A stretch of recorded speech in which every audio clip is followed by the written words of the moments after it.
שאפשר ליצור סדר יום חדש, לייעל או לפחד וגם לאהוב באמת. לפעמים אדם צריך שהאמת תעמוד מולו בכדי שיוכל לזהות אותה, ומה לעשות, המציאות ברורה. יש כאן משהו גדול שלא ניתן להתעלם ממנו. אז תודה על האמונה בחזון הזה, שאפשר אחרת שרצוי. תודה על שעשינו.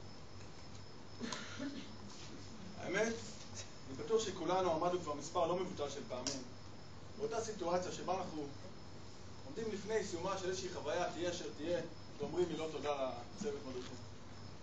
איכשהו תמיד אבל זו אותה רוטינה שחוזרת על עצמה עם אותם הברכות, אותם המשפטים, אותם ההתרגשויות, אבל לא אצלנו. הפעם באמת יש משהו בחוויה הזאת שעברנו באלול, משהו שהיה כל כך קרוב ללהיות מושלם, משהו שכל כך שינה אותנו, משהו שוואלה, אם לא אלול, ואני מצטט כאן, לא הייתי זוכה להכיר כאלה חברים ושותפים מדהימים.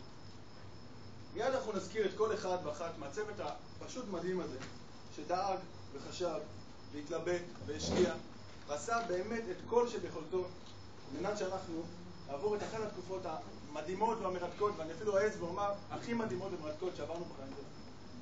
הצוות יקר בשמי ובשם כל האלוליסטים, תודה רבה.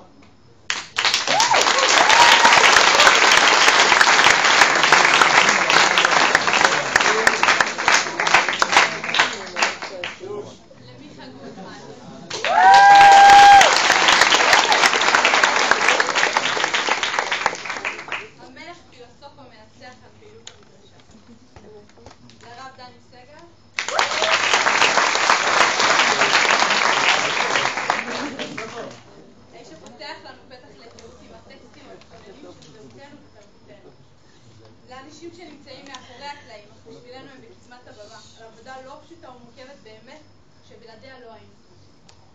לנועם אדוריאן, למנכ"ל האוניברסיטה.